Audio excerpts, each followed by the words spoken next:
time, we'll call the meeting to order. Rebecca, please call the roll. Ham. Here. Toohill. Here. Esti. Here. Flournoy.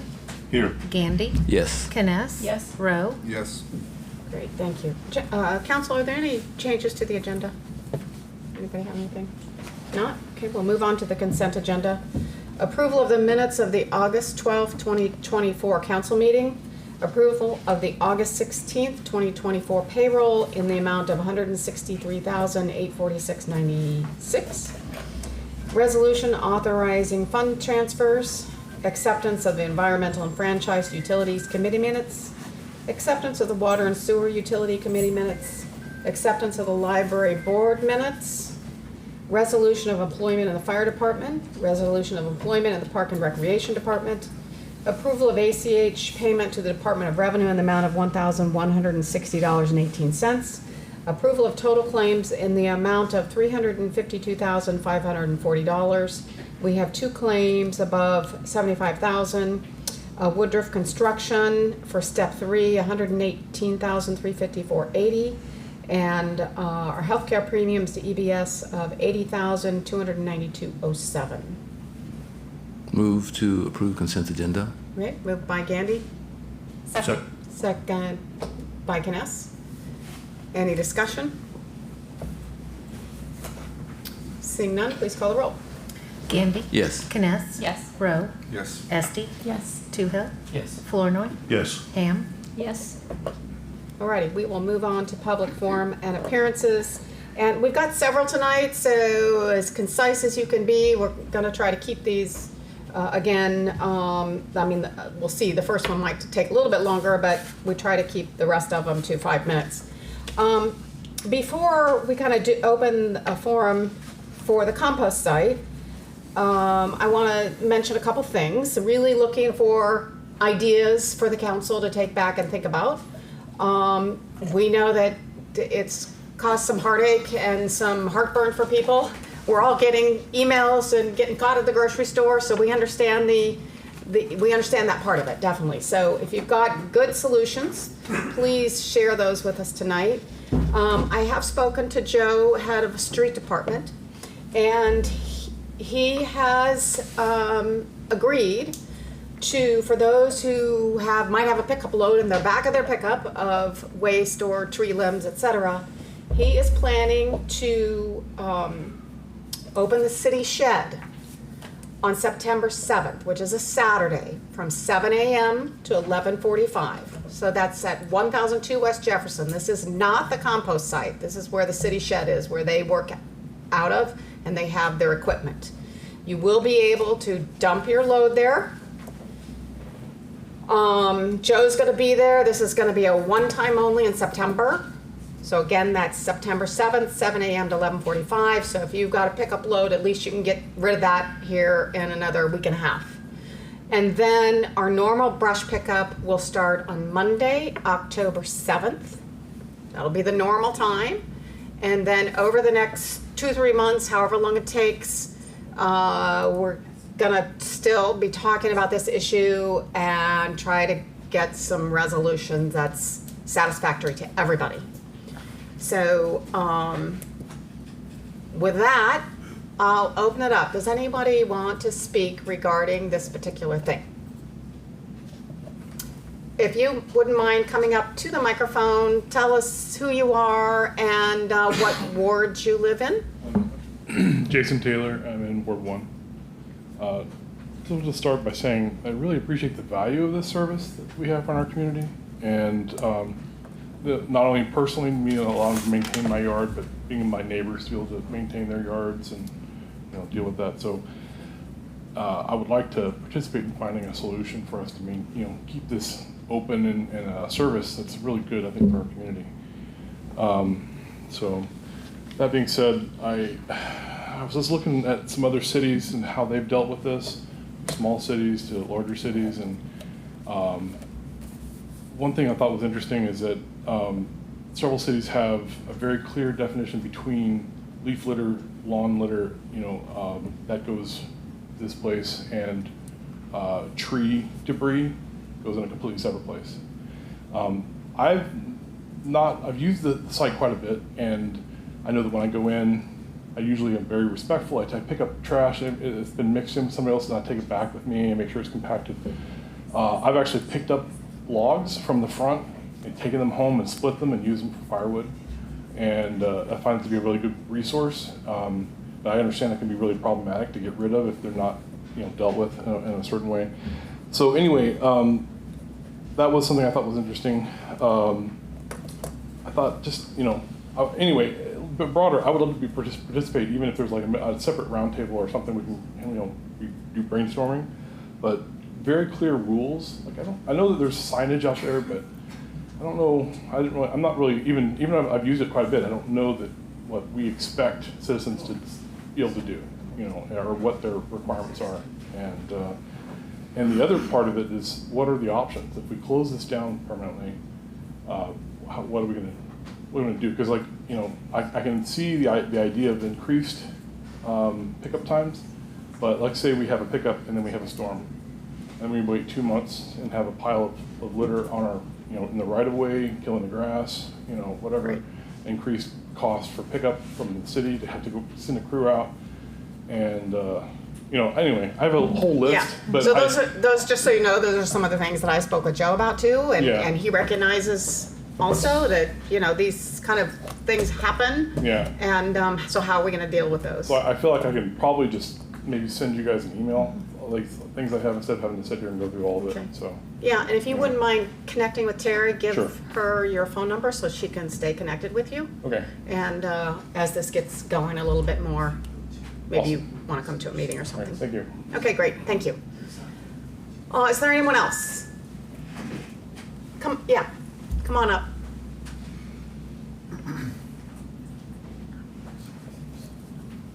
Hi, I'm Leo Nowak, and I'm not sure what ward I live in. I live over here on that 506 Highland.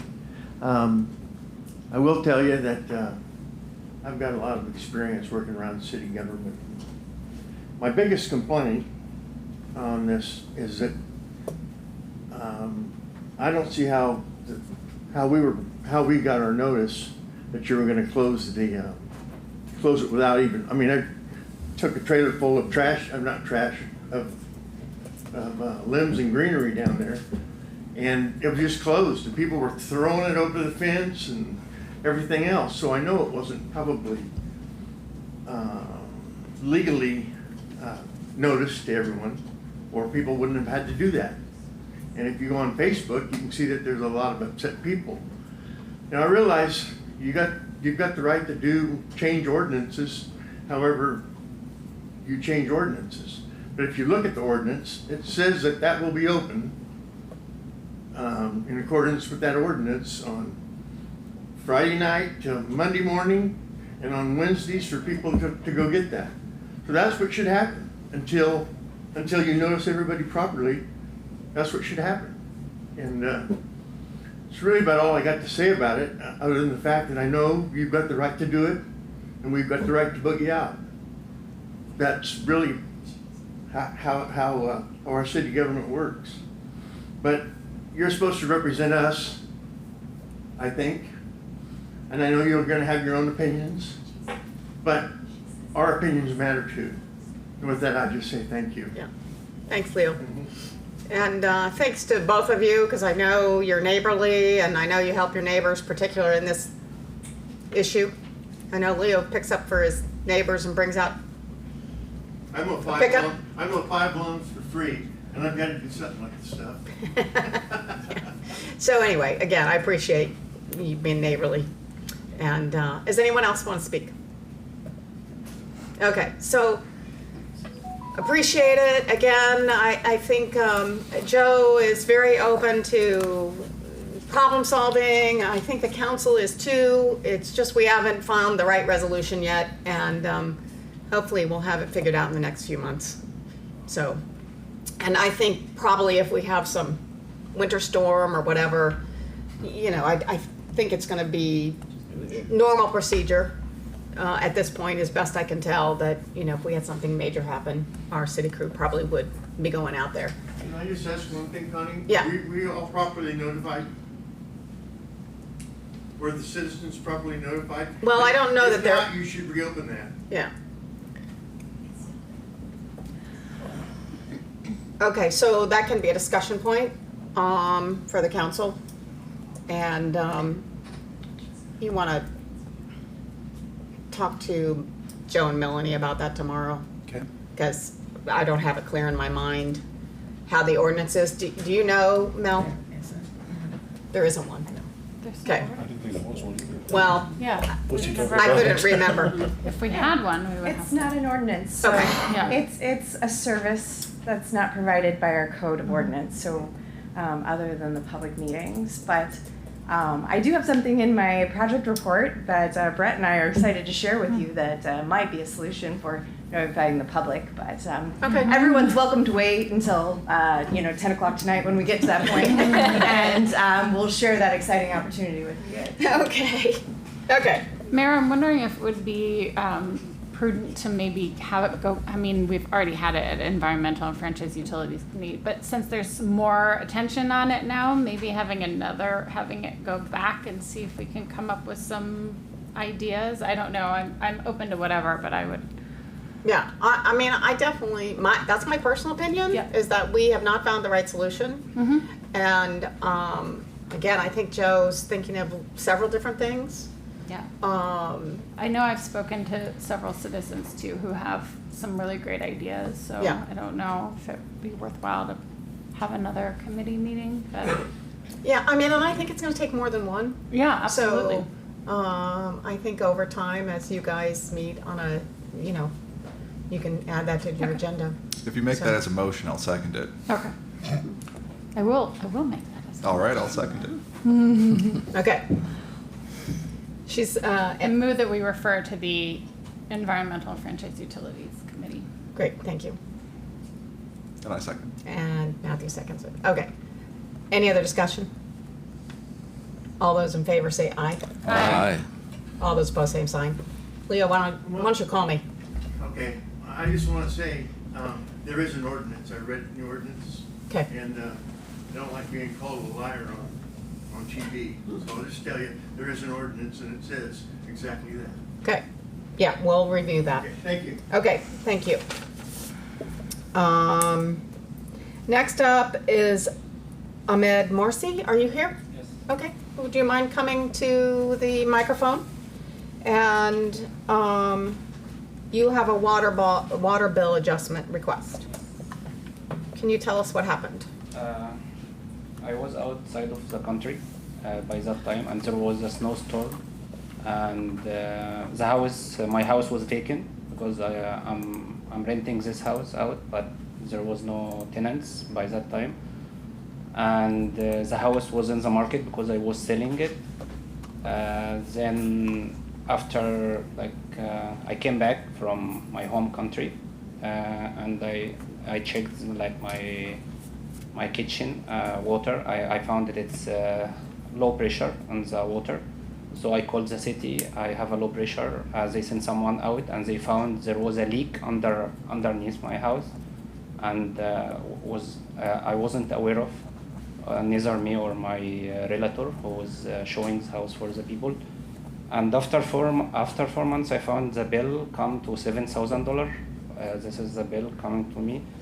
And the thing here is I didn't get notified by any way, like no one calls me that there is unusual consumption of water. I think if there is unusual consumption of water, I should be notified. What if I'm outside of the country for a year or something? It could have been go forever. So yeah, so I'm just asking to. And you did not have a property manager while you were gone? No. Okay. Just a point of clarification, you said a house, but is it a trailer? No, that's a house. And the leak was under the house? Yeah, the house, it's a little bit above. Elevated? Yeah. Okay. There is. Did so- you have the water shut off at the street level before you left, since you were out of the country? Did you know that you had that opportunity to have the water shut off out at the street and connection? I know you might not have been aware. Yeah, I'm I not just aware didn't of know it. if it had been shut off or not. The thing is, like, my realtor have been like coming to the house showing people, and she didn't even notice that there was a leak. Oh, okay. So the thing is, like, I didn't get notified for 3 months or 4 months. I didn't get notified that there is unusual consumption of water. Right, and Yeah, and I just got surprised by the bill, like up to now $7,000. So. So I think this was discussed at the. It was, yeah, we discussed it. So can you tell us any I'll decision you made or what Yeah, I discussion can was? speak briefly to it. Normally, when we get a request for an adjustment for a water bill, there are a couple pieces of information we want to look at first, and the city didn't have that information, so we decided to table it for now. And that includes exactly how much of the water, if any, leaked into the sewer system. You know, when a person buys water, the actual water is relatively cheap, and processing it after it goes back into the sewer system is quite expensive, and so often that factors into whether we give adjustments. But then there was also, as far as I remember, and Tom, you may want to back me up here or remind me if I get some of this wrong, we had information from the city government that you did have a tenant previously, and we were in communication with the tenant about the leak, and they were having trouble getting it fixed. And so the water bill was going to them, and so we were in communication with them, and then it never got resolved from that end, which might have been the reason you weren't notified.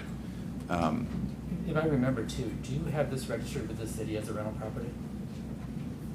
Yes. You do? Yes. Is that right, Melanie? Do you know? I don't remember. Okay. All right. So does this need to go back to committee? Yeah, Or what well, was? yeah, we were hoping to, I think Doug was going to help the city staff gather the information we needed, and then we were going to review it, right? Right, I think we've sent some people to check to see if there was a drain underneath the house in the crawl Right. space. And we had a discussion about it earlier in the week, Yeah. last week. Somebody from the city was doing work outside the house and they heard water running in Right. the house. So we didn't know if it was going down a drain or was going under the house. Right. We didn't have access to the house, so we had no idea, so they shut the water off at that point. But we didn't know Yeah. where the water went, and it wasn't clear in the sewer request. There was So also that's- discussion of possibly reaching out to the plumbers that worked on the leak and fixed it eventually, and seeing if they had information about exactly where it was and if the water was going to the sewer system and so on. So, You might be getting the two mixed up, the one that, where the stop box, where they shut off the wrong one. no, I No. think. Okay. Yeah. Okay. Is the cost related to the water or the sewer? Is this The sewer. Well, so is this a Yeah. water, because it says water bill adjustment, is it related to the sewer cost then, I'm assuming? yeah. That's what it would be. Yeah. Oh, That's okay. all we do. Okay. That's the way it works. So we just need to confirm that it was Yeah. it was not going into a drain. Right. basically. Yeah. Okay, so there's more work to be done on this. A little bit, but we do hope to get the information and meet about it again pretty soon. Okay, That's the goal. sounds good. So we don't have an answer for you tonight, but, Do you need anything from my, like? Yeah, is there any other I questions? have, like, once I knew, I just called my plumber and he came fix it right away. Mm-hmm. And, like, if you need the plumber number or if you need any Yeah. documents from me, so I can provide it, yeah. Any information would be great. Yeah. yeah, if you can Yeah. provide that to Mr. Rowe, that would be great. Yeah. My email is ward4 at Fairfield, is it cityoffairfield.gov? Yeah. Anyway, it's on the city website. Ward4 at fairfieldiowa.gov. Yep. Okay. So, okay. Great. Thank you very much. Okay, next is Lee Dimmitt. This is regarding the EMS levy ballot measure that's coming up.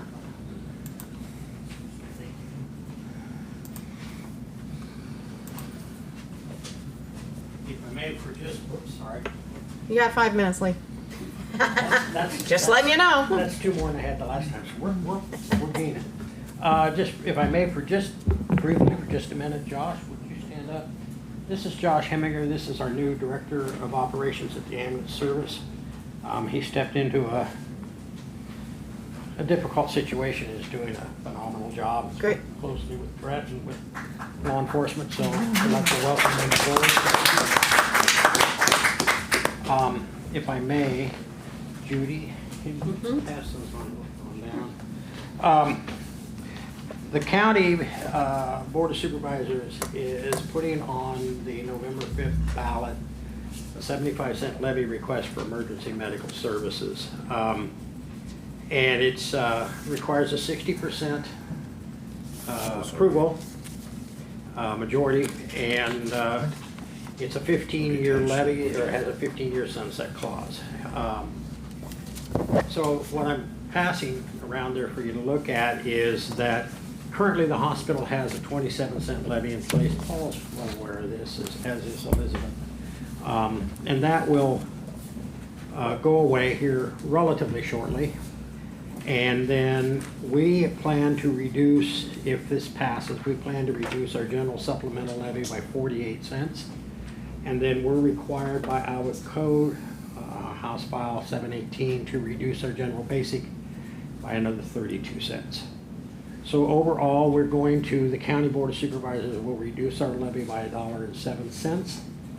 And of course, we'll put the 75-cent back on if it passes. So overall, there'll be a 32-cent reduction in the levy. So this will not cost the taxpayers more money, but what it will do is it will earmark these funds specifically for emergency medical services and cannot be used for any other purpose. It's voter approved, and so I can't go buy a maintainer with it or anything of that nature. And so it's, for lack of a better way of putting it, guaranteed income for the ambulance service. We can use it for personnel, for ambulances, for building needs, whatever the case may be, equipment. And coupled with our revenue, it will reduce the county's needed contribution back to about $150,000 a year. So right now we are putting in, out of our general levy, about $600,000, and that's not sustainable, and so we have to come up with an alternative. So the reason I came tonight, quite frankly, was so that if you all are approached by people out in the community, you know, your constituents or whatnot, going, well, what is this all about, that you may be able to answer their questions or direct them to us, to the board, and we'll be happy to answer their questions. But the main thing is that it is a 75-cent levy request, but we will reduce the levies. We'll offset that request by $1.07. So 32 cents doesn't amount to a lot when you're looking at your tax bill, but it's better than going the other way. Yes, sir. So this will take effect if it passes in fiscal year 26? July 1st, 2025. We'll start collecting if it passes. Right. So, any other questions? I still have a few minutes left. No, just kidding. I know. Okay. All right? Okay. I appreciate your time. Hopefully Thank the word you. gets out there to the public. Okay, Mr. Dave Neff.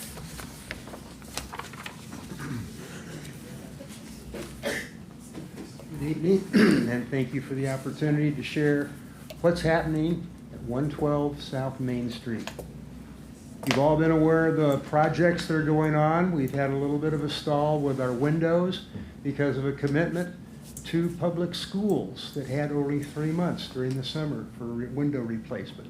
So hopefully within the next week or so, Kelly Window Company will be back and finish up the rest of the windows at the Carnegie Museum. And then we'll be able to put in the shades from there. Heritage and Century Farms continue to go. We're coming up with month 29. You realize that's 2 years and 5 months. We've had pretty good success, and we're not done yet, folks. The hits just keep on coming. So 100-plus-year-old farms. This past one we just finished was Dolores Graff, a heritage farm, 160 years in the same family. I can't imagine that. I'm never going to get that old, so I don't have to worry about it. Coming up in September, 105-year-old Terry Swan down in Des Moines Township is coming along.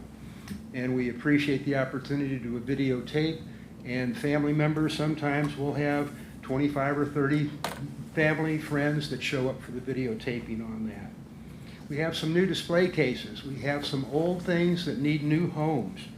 A samurai armor that goes way back to the 16th century. It's one of the oldest pieces that we have, and we now have a new home for it. And we're thankful that we have Jeff Small, Joe Hunt Livewire, and Fairfield Glass. It's the first brand-new case that has been completed in the museum recently. So this goes all the way back to when the Parsons family, at Parsons College that started that, it came into the Parsons Hall back in 1920, and it was there until the college closed, and then they gifted it to the museum. And so, a little side note. Sometimes what you read, you don't have to believe, because they have found out that, see if I get this right, I better read it to you. Researched the history, development of samurai armor, and the signage. 2 mistakes have been made along the way. A conical fiber hat has been placed atop the helmet. It's not actually part of the uniform, but in fact, not even Japanese uniform of origin. The torso part of the armor was exhibited backwards. Whoever installed it on the mannequin put it on backwards. So we're going to fix that and get that taken care of. The other pieces that we have, missionary case, once again, Joe and Jeff and Livewire have been able to put this together. Charlotte Wright, who is one of our associates there, has done a lot of the research on this, and we have new things that are going to be coming in September on that. Art McBreen, I don't know how many of you like to be outdoors in nature and try and pick up things to use. Toadstools, mushrooms. Do you realize how many different varieties that we have in Jefferson, Van Buren, and Washington County? Well, they're going to put a new display together for this, and they're going to freeze dry these mushrooms so that you can actually see them. They won't wilt and disappear on us from there. And then the last piece is, because I think I got a minute and a half left, is the military case that was on the 3rd floor. Windows were replaced behind it, and so the military has been on display over at Jefferson County Realty on the west side of the square. They have had more people stop and admire and look and dig into that window than they have of anything else that's been displayed. And so this will be being put together, and coming up, the next feature will be the history of Fairfield High School on display at that window. So we have more to come, but I wanted to keep it to 5, and thank you very much for your time and your support, because the hits just keep on coming. A year ago, we had over 5,000 attendees. We're past that. We will be past that. We're up to 6,000 already, so the hits will keep on coming. Thank you very Dave. much. Thanks for your time and your commitment to the museum. Deb Williamson from the Beautification Commission. Hi, guys. So let's take a look at the image of the metal arch installation. So this, this is an image a lot like our alley where we're installing patio lights. This is Albia, Iowa. It used to be called Princeton, Iowa, and so that's why they named this alley Princeton Alley. And I like this so much, I wanted to see if we could do it in our alley. What I need the council to consider is letting us install the posts in the alley. This has 2 posts that are a little closer together to accommodate the ornamental gates, but I'm actually thinking to widen them, not have the gates, and just have an arch over it. We don't have a name for the alley yet. Anybody have a good idea? That'd be great. If we can't find a consensus on the name, I think we're just going to make it decorative and artsy, like flowers, and it'll be pretty from either side. But if anybody knows if this alley actually has a name, any historians here, or anyway, thought I'd ask. So basically that's it. If you did approve us installing something, we of course would go through the calling the locate, finding out what's below the alley, and seeing where the posts could go. Which street would the name face toward? It would face towards the square. Okay. Do we have any traffic going through there? I mean, we have. I know there's been sometimes- traffic with them renovating the building, right? But for the most part, there's no traffic going through there, is There there? are some people who slip through just for convenience, but not because they have to. But emergency vehicles might need to get through there at some point. I don't know. I think Dave and Brett should sign off on this before, Okay. with regard to height restrictions and that kind of thing. Yeah, We discussed that with the lights too, didn't we? Isn't that an issue that we? except for the lights can be taken down for maybe temporary, you know, if a lift is needed or, but in terms of an emergency, certainly even the lights would be a problem. They just get sort of ripped off there, I guess. But I could, if y'all want, I could give Albie a call and find out how they dealt with that. I haven't done that legwork yet. Okay. I think it's probably worth discussing, and if we need to, I don't know, completely vacate that alley and or talk to Brett about emergency vehicles going through there. I think those two things probably That'd be worth great. discussing. And so once I've gotten all of that figured out, or you all have gotten that figured out, then I can move forward and commit resources to designing it, choosing a name, or just going with the design. And then I'll be back to show you the image before Okay. we actually install it. We have our metal sculptor who's willing to donate time and materials, and we have a designer there are a couple of designers who are sort of brainstorming what would be best downtown, so I'm excited about this. Okay. All right, so then, Okay. Deb, you may check with Oskaloosa also. They have one that goes on the west side of their square, and they Okay. just added another one toward the north, okay, thanks. north of where the old post office used to be. They've got new brick, they got new lights. Okay, fabulous. I think they have one on the east side of the square too, It could well be. or the coffee shop there, I believe there's one. Okay. Good to know, good to know, we're not trailblazing. Check Oskaloosa. Okay, thanks, Dave. So the next image is,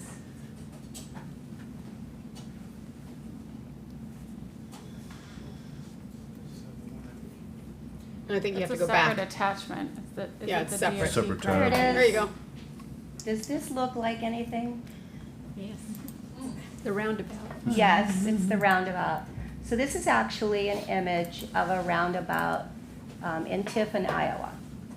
This is the same size as ours. It's a 70-foot diameter. And I like this so much. I've got some estimates from a couple of landscapers that looks exactly like this. So what you're looking at are on the outer ring of green are prairie drop seed, and they're kind of low-growing ornamental grasses. The yellow are lilies, not daylilies, but the kind that just never die and they bloom all summer. And then the blue is catmint. The Beautification Commission has actually chosen a color that's much darker, richer, and a little more of a Prussian blue, but it's still catmint. And then is there a way to zoom in on this a little bit? Okay, fabulous. So those things within the black square that look like kiwis, those are limestone outcroppings with juniper evergreens just inside of them. And then the 5 dots in the middle are the maiden grass. That's that tall, beautiful ornamental grass. So there is a DOT grant that we could apply for that would fund all of this except for the limestone. And in order to apply for that, I would first need the city to get a permit to work in the right-of-way. And then in order to get that permit, I would need to submit to the city administrator the finished image from one of the landscapers and both of the quotes.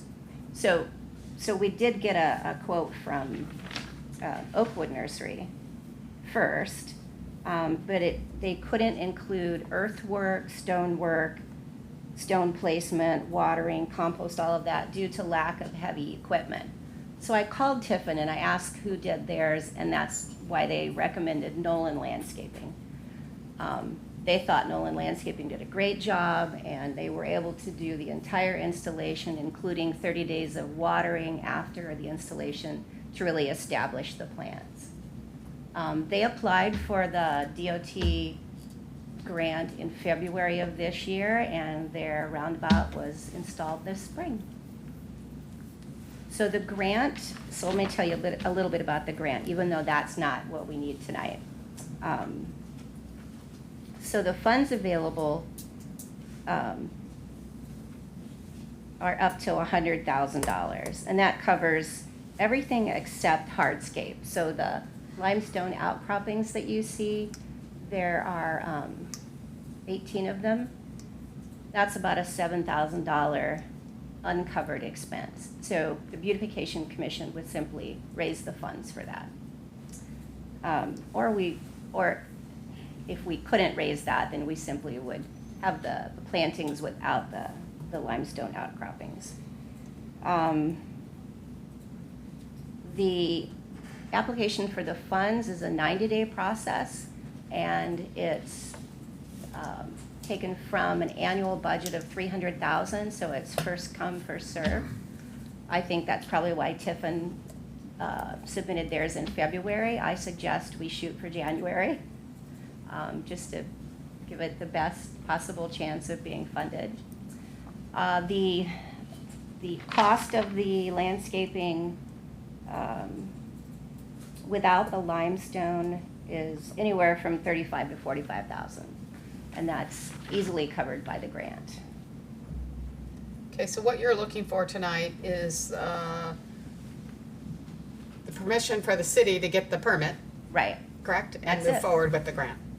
Yep, and once we have the permit, I don't know what the timeline is on the permit, but once we have that, then I could come back and get permission to apply for the DOT DNR grant. It was my understanding that when this came before the committee, we couldn't recommend the limestone because of the height, that if a vehicle was going through over the top of that there would be more damage to the vehicles if No, we the said limestone. 6 inches. Yeah. That's what was 6 inches, discussed. yeah. Okay. Just 6 inches. Just- No, And that's- no higher than 6 inches. Okay. And Judy, that's common knowledge too. So when I talked to Tiffin and Nolan, All they right. both said, we bury the limestone so that it's only jutting up 6 inches. Okay, that's why I just wanted to make sure the size. And we can't put any big statues up there. In fact, statues, lighting, and hardscape are not covered by the grant, so that makes all that easy. Okay. Lighting would be nice, but. Yeah. So I think it would just be stunning, and it kind of ties into what we have on the square as well. It doesn't necessarily tie into our 5 entrances, but we are getting ready to plant perennials at each of the 5 entrances this fall. So we could pull from this color palette and then it would connect.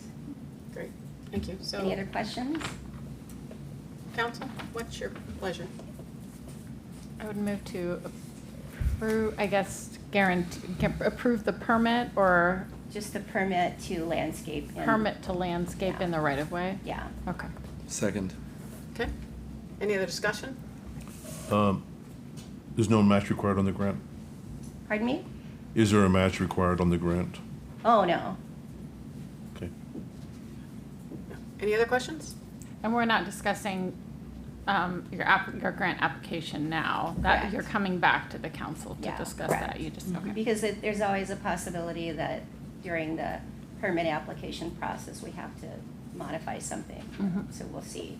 But I think we have plenty of time to pull the trigger on the grant application in January. Okay, great. Seeing no other questions, why don't you go ahead and call the roll? Esty, Yes. Gandy, Yes. Flournoy, Yes. Ham, Yes. Kness, Yes. Rowe, Yes. Toohill. Yes. Okay, great, good luck. Okay, we're gonna move on to resolution, action items, and ordinances. The first three action items, we heard a little bit about last meeting. Faith is here, just to start the ball rolling with this. We did talk last time of a $6,000 to $10,000 cost. Just so everyone knows, we do have a private citizen who is going to cover that first $10,000, and then there was a challenge grant also for an additional $5,000, and very fortunate to have that because it's going to take all of it.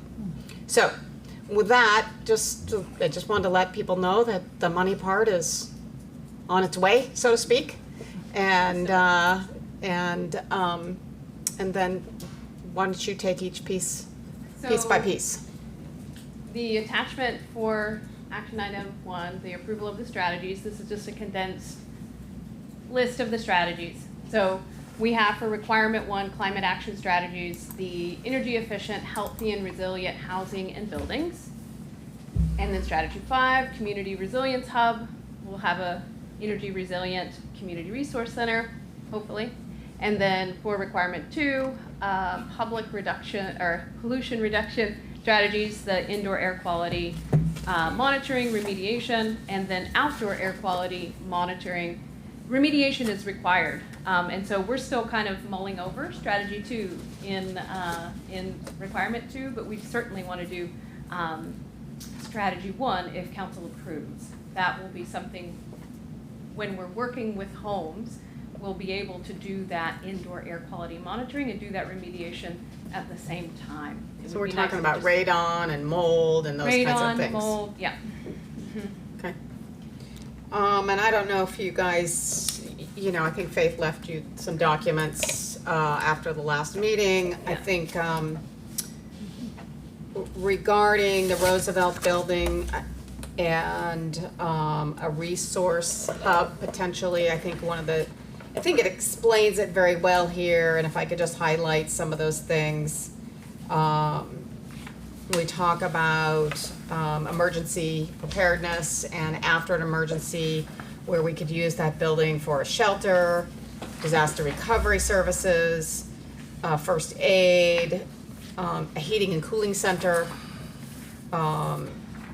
where we could have also solar on the building, battery backup, generators,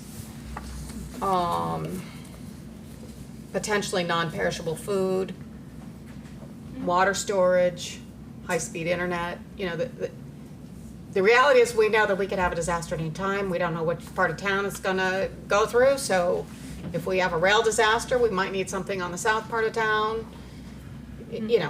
But we just don't know. But so this is an option. Yeah, and then day to day, we'd love to see it as a community resource center. A space. We have wonderful classrooms in that building that could be the whole building with this grant could be updated, renovated, brought up to ADA compliance. The repairs that are needed and any abatement that needs to be done could be done, and then it could be fully utilized versus underutilized. Zach. So Faith, a question I have is, I read some of the materials you provided to us. Thank you. My understanding is the grant, if you were to receive it, which I think would be a very good thing, it's restricted. There's a geographic restriction to it in terms of the city. Is that correct? It's restricted to disadvantaged communities. So what part of the city would that include? It includes the greater portion of, includes all of the west side, and then it includes a dog leg that comes out south of the railroad, and then about 3 blocks south of the square, and heads east towards Glasgow. So we want to understand that the grant, if you were to receive it, is not going to be something we could use for the entire city, but a portion of it, correct? Mm-hmm. The application would score better if it was oriented primarily in the disadvantaged area, but we're not restricted to only having projects inside of the disadvantaged area. We just need to make sure that disadvantaged community members have access to the projects if they're not directly inside of the disadvantaged area. Meaning the resiliency hub could be placed adjacent to the area that the EPA has designated if the community residents have access to that location. Mm-hmm.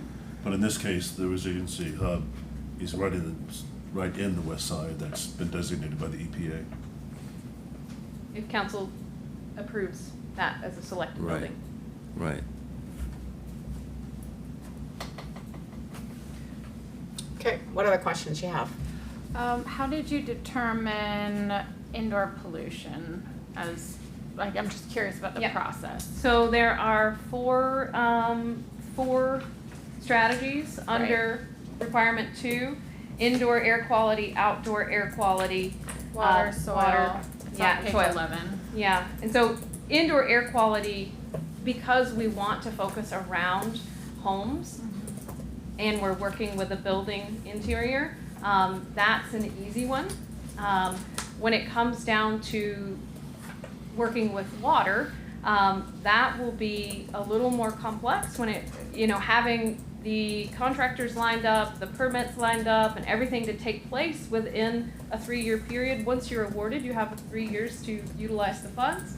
And so we felt we were interested in the lead lines potentially, working with lead lines, but getting all of that to come together quickly seems like it might be really complex. And then you might have, I don't know about displacement, if you would have any type of temporary housing or temporary water sources and all of that, just seemed a little more complex, but. Putting a indoor air radon quality- tester in is pretty easy, and there's probably a lot of people who have not done that. in the Yeah, community. and many of the homes are, built previous, are 1950 and earlier, and several of those will have had leaking roofs over a portion of their lives, and so I think we'll find some mold issues, we'll find some indoor air quality issues in those homes, and it would be nice to be able to remediate that. If the grant were successful, when would the funds be, approximately, what's the time frame for the funds being released? Well, the first round, so this is a rolling application process, and there have been some awardees already selected, and the anticipation is, they were selected end of July, and they would receive their funds in November, I do believe. And so it would be, 4 months perhaps. So So, we receive the funds before we do the work? Oh, I think it's a standard, it's a standard reimbursement style, but the Okay. funds would be available. Okay, but we would still have to do quite a bit of administrative lifting in Yes. order to get reimbursed for Yes. this, okay. Yes. But again, this grant will require, it's recommended that you hire out, you hire in for these roles, if capacity is not already in place. So there is money to support the admin for the grant. Just to pick up on that second, so I just understand, so the public understands. And this is standard, but we'd have to do essentially, the city as I believe, the lead participant in this grant? Currently, yes, All right, you're we'd lead have to- applicant. Okay. We'd have to do the work, then submit the required documentation to the grant holder or grant To the entity? EPA, so you would submit your draw, and that would be uploaded, and then your reimbursement would be reviewed, and then would come back to you. Rebecca, do you submit through grants.gov, or what is your? Currently, the developer does. Yeah. What's the time frame between submitting the documentation money being released? I can't answer that question. I don't know for this particular grant. It varies, right? And we've had people come in like Najah, who's doing that project on the square. I mean, that was one of the reasons why she came in and asked for more money, because of the difficulty with the timeline and getting that reimbursed. They usually have auditors review the information. The more money, the more it takes. Will the city be in a position where it'll have to advance some funds? Oh, definitely. Definitely. Yeah. It could be a considerable amount, is that correct? Well, 20 million. I'm assuming it's going to be in pieces, right? Parcels. Right, yeah. It'll be in pieces, Yeah. yes. Yeah, but I there don't will know how have, big chunks. there will have to be a way to finance the projects ahead of submitting for reimbursement.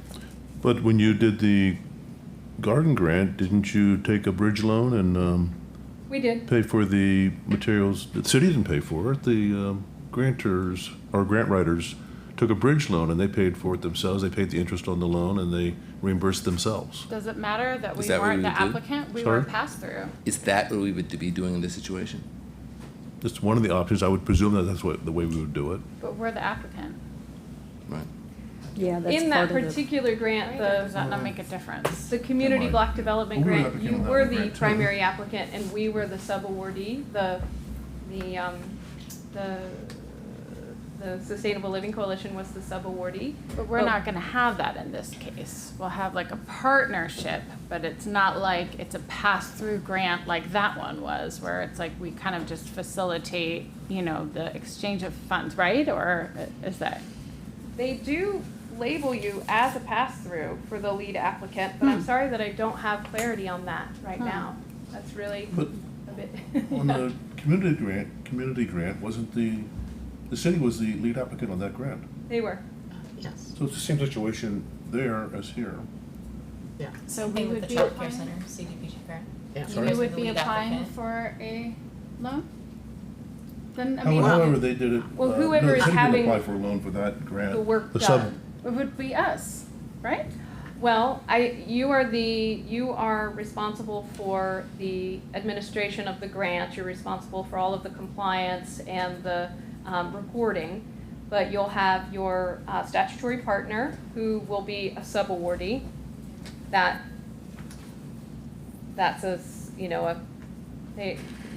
you'll give them sub-awards, but you have an equal partnership here. Then you have collaborative entities that you'll also offer sub-awards to.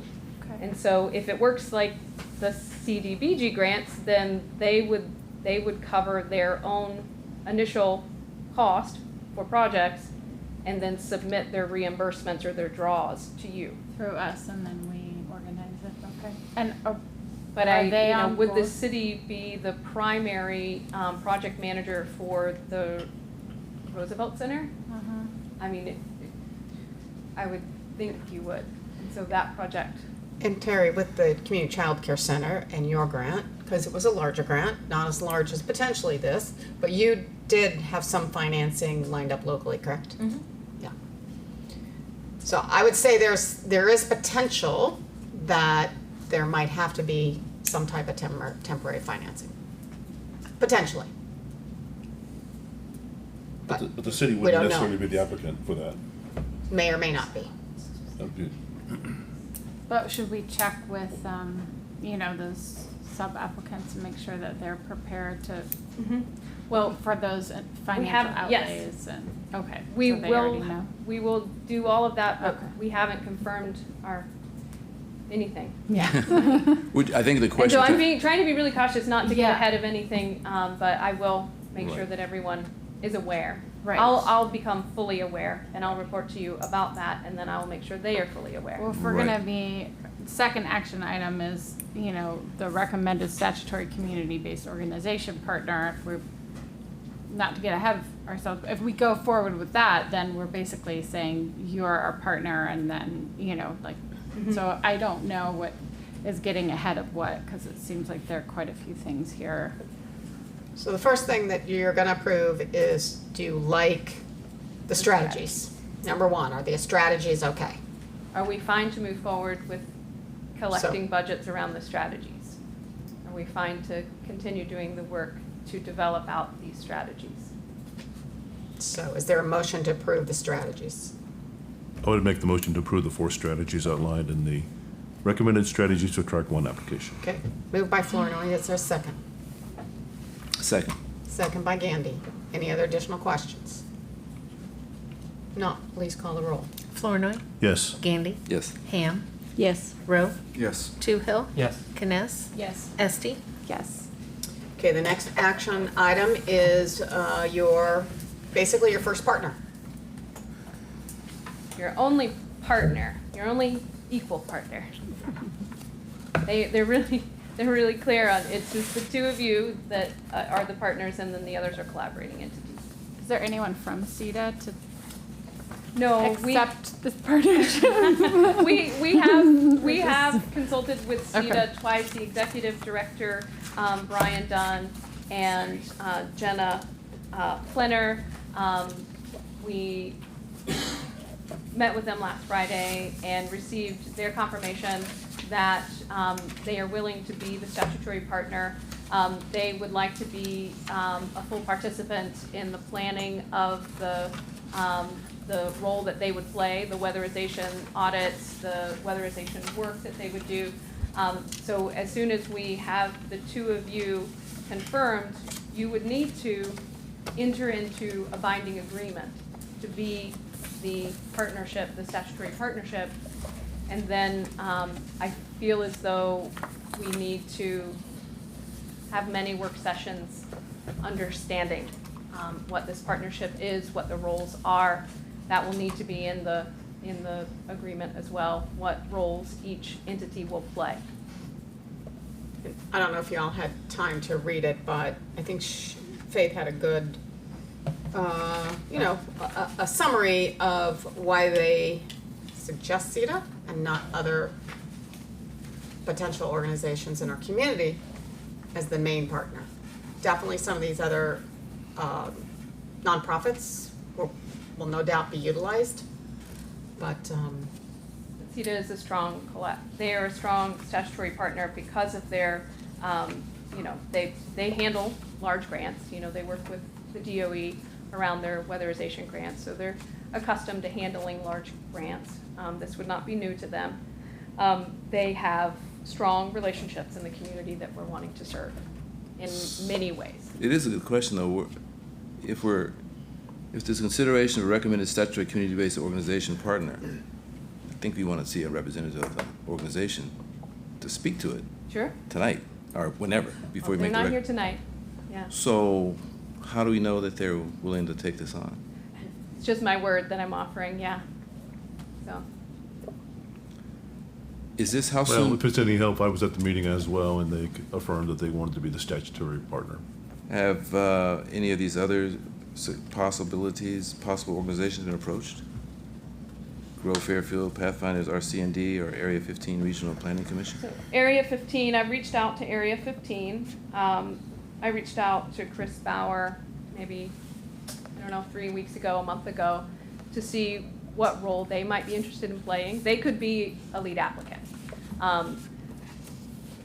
And I didn't get word back from them. I reached out again to see if perhaps maybe they want to be a collaborating entity. They cannot be your statutory partner. You cannot have two government entities as statutory partners. You have to have a CBO, community-based organization.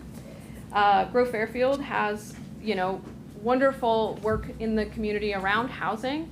And I think that the Neighborhood Revitalization Committee is going to be a wonderful contributor to this grant program. I can see that being a partnership.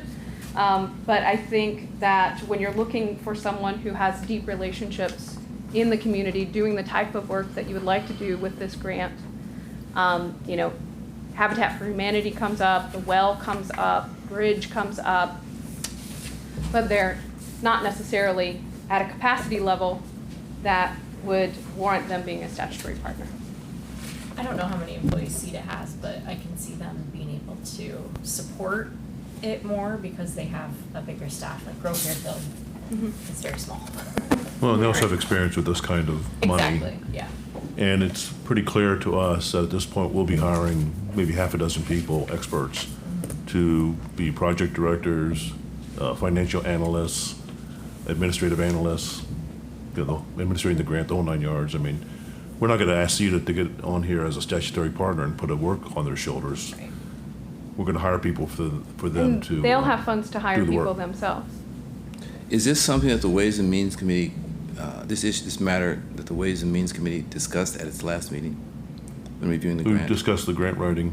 Okay. How about the statutory partner? No. This issue. I would just, from my side, just feel more comfortable. How does that impact Ways and Means? I'm asking the question, did you discuss it? And you didn't. I'm not saying it had the impact or not, but you didn't. Well, So no. the reason I'm asking that question is this. I think it would be good for me to feel comfortable with recommending or voting for CETA as the partner, to hear from CETA. Sure. To have a representative from CETA here present. I don't know that does this in some way distort or keep you from moving ahead on the timeline that you like? Well, it will slow. We can't really commit, to the work that they would do. I mean, we can try to build the grant narrative and the proposal and the budgets, thinking that they are our statutory partner, but it might be wasted work. I don't know. So that I still think that's important that the council have a chance to ask a representative of CETA and get their confirmation to be willing to be a partner. even though we have two people who met with them and said they're on board? 4 of us. 4 of us. Okay, well. In 2 meetings. Okay, we're talking okay. about 2 or 3 hours. So maybe you could satisfy my concern. Why isn't CETA here tonight? Why isn't a representative of CETA here tonight? Well, we didn't think to ask them, and they didn't ask us if they could be here. They live in Atoma. They? You mean the representatives, all of them? Well, the people that we talked to, the director is Tomo resident. And it just got confirmed on Friday, so this is a pretty rapid pace process. So we are committing them, we're agreeing to commit them to a grant proposal where they will be partly administering $10 to $20 million, is that right? But There'll be you'll a have separate- contractual and formal contractual agreement. We're And for- this is- Ann, this is you want to step come up one. to the, also up to the This is microphone. step one, just Right. that you would consider approving Okay. CETA as a statutory partner. Then we can bring all of you to the same table. I think that's what we'd like to do, is to have you. Okay, it's step one, we're considering them as a partner, is that correct? I mean, are we agreeing they're a partner, or we're considering them as a partner? I'm not sure what's the distinction, which Well, one? tonight, we're trying to, your action item is to approve them or not approve them as your partner. That's your action Right, item. we're asking, well, we're affirming their already expressed commitment to be on the grant as a statutory partner.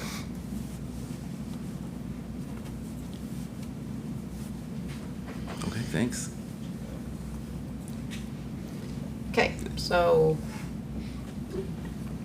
what other questions? Do somebody want to make a motion? I'd make the motion to go ahead and approve CETA as a statutory partner on this grant. Okay, is there a second? I'll second. Second by Toohill. Any other questions? Now please call the roll. Flournoy, Yes. Toohill, Yes. Esti, Yes. Gandy. Yeah, I think it's a good idea. I would have preferred the notice, but, you know, I appreciate the confirmation from council and from the Fairfield residents, so I would vote yes. Ham, Yes. Kness, Yes. Rowe. Yes. Okay, thank you. That was approved unanimously. Okay, last action item related to this is consideration of professional grant writing services, the contract. Has this contract been reviewed by our city attorney or? No. Okay. Any attorney? Okay. Does the city have to, does the city have to bid something like this? Do we have to bid it? No, it's not enough. It's over $10,000, isn't it? It's a professional service. It's a professional service, it doesn't Okay. have to be bid, apparently. Okay. Just like the French Windiger, when we approve a contract with French Windiger to do a project in the city, we're not choosing the engineering firm, it's already been chosen, we're just approving the contract. But that's a different situation How? by law. Well, because they're like the manager, they're managing it, so we don't have to bid it out because they're the ones who are going to be, there's like a little, it's like, they're like the straw man, so that we don't have to bid those. Okay. We're having them manage the project, and so then they collect the bids and then they look at them. Oh. Okay. So this is a professional service, we don't have to bid it out regardless, right? Yeah, so I there. mean, when we hired an attorney, it's a professional service, we didn't put an RFP out or bid it out. We just signed it. That's $50,000. Right, there's criteria when you're looking for professional services, that, let's say that you're looking for an engineer, you're looking for accounting services, attorneys, what have you. It's specialized, but when it's all said and done and you make the selection of who you're looking for, then you talk about fees, and those can be negotiated. So, I mean, I wish John was here to discuss this, but I did call the. Well, that's why. So we don't put out RFPs or anything, it's just. Our RFQ? request for Okay. qualifications. And I did call the Iowa League of Cities to make sure Okay. that this is one of those things, and I have And that. we inquired email about this and before voicemail as we well. started. Well, I don't know that because Yeah. that's the first time I'm hearing I about know. it, Doug. Okay. I have no idea what you discussed with any number of people in this room. Well, So when this came it's up, something I that did ask. continues to be frustrating for me. So, and I think it was mentioned too that this wasn't the only one that you interviewed. There was an additional one, correct? And We've Can you interviewed speak a or little to that, or- consulted with 5 different entities. Okay. We selected this particular pair of grant writers because of their qualifications. They have been awarded over 50 million in federal grants up to this point, and they are really well informed. Sadie, who is one of the partner grant writers, she is just really well informed around housing. She's done a lot of work around LMI housing, urban planning, and she's just super strong. And we also had had them review the NOFO and look at our strategies and give us a feedback report. And they feel like it is potentially a strong application. They feel confident that we can get it in on time. Our goal is hopefully to have it in early October, but it will just depend on how things roll. But we felt confident in their skills. Did we find out if we're not accepted the first time if we have to have the revision done by the deadline, or if you're allowed extra time for revision? I do not have that answer yet. Okay. No, we talked about revisions with the grant writers, but I did not ask about a timeline. Okay. Yeah, I haven't reached out to I think the operating assumption was that if we submit the grant early and get feedback from the grant reviewers, that we would have the reviews done or the changes made before the deadline. So is that in the NOFO that you have to? Everything's back in before November 21st. So that's why we'd love to have it in early.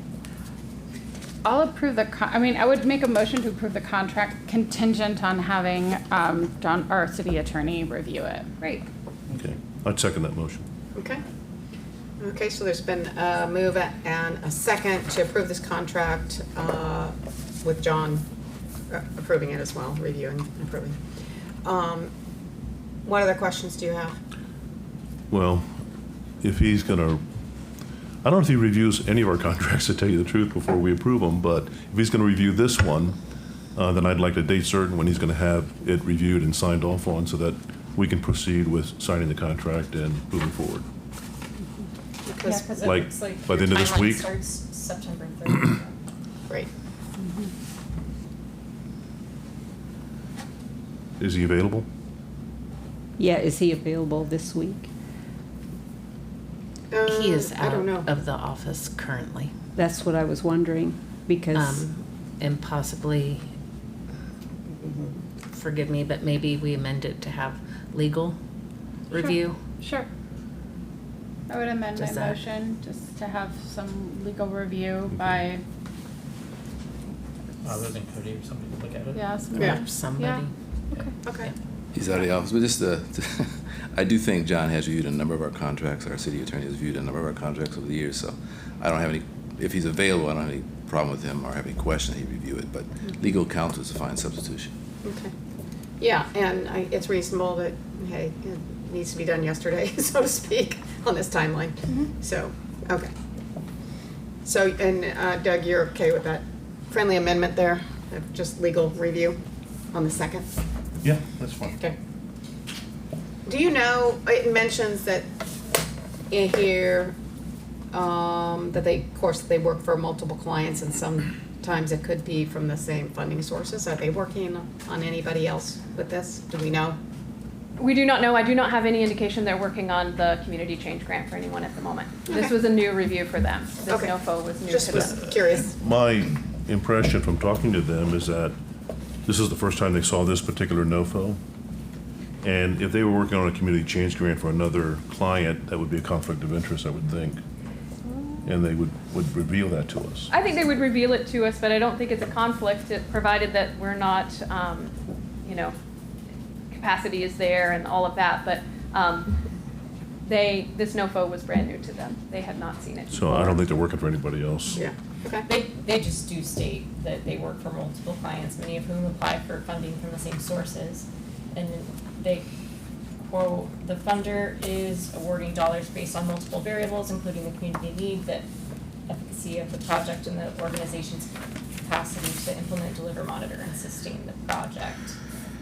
So they do, it could happen where they're. Okay. Okay. Okay, so we do have a motion and a second to approve this, providing legal gives it the okay. So, if there are no other questions, please call the roll. Esti? Yes. Flournoy? Yes. Gandy? Yes. Rowe? Yes. Ham? Yes? Toohill? Yes. Kness? Yes. Great, thank you. That was approved unanimously. All right, so You know. on with the timeline. It's going to be busy the next 2 months. Thank you. Okay, next is the resolution, consideration of MIU North Campus Ridge Subdivision Final Plat. This is annexing in. Martin, do you want to say anything here? What? Did you what- skip what- an item? Did I skip an item? Step, Yeah. The step two. Oh, I'm sorry. Number 2 for step 3. You're right. Hang on, Martin. I skipped right over you. Skipped right over the next thing.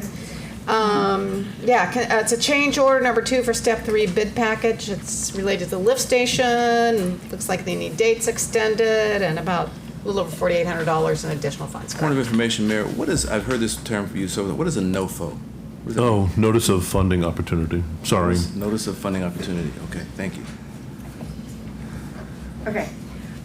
So there is not a price associated with this change order. There were some previous change orders that adjusted the contract price, but there's nothing with this one. Okay. This change order is solely for changing the substantial completion date from September 1st of this year to November 29th of this year, and changing the final completion date of the lift station project from December 1st of this year to May 8th of next year.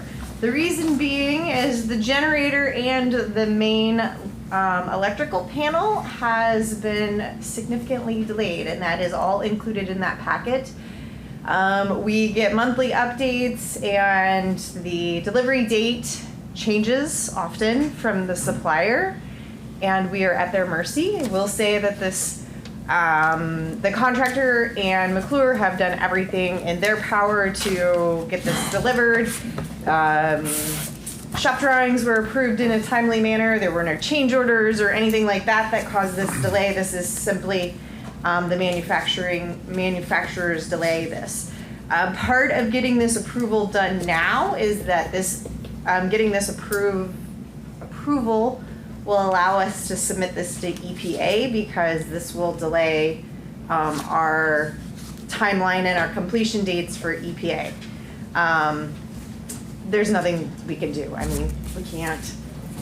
Money, even paying more money is not going to make this show up any faster. Right. So, short of any of you being electrical lift station No. control motion. panel builders, there's nothing we can do other than approve this. I So- make the motion to approve change order number 2 for step 3 bid package 1. Okay. Second. Moved by Flournoy, second by Toohill. Any other questions? Please call the roll. Flournoy? Yes. Toohill? Yes. Ham? Yes? Esti? Yes. Kness? Yes. Rowe? Yes. Gandy? Yes. Thank you. Thank you. Okay, now we go to Martin. So MIU North Campus Ridge Subdivision Final Plat, we're annexing into the city. I think this is the subdivision. The annexation has already been approved and underway. And this is the actual subdivision. Okay.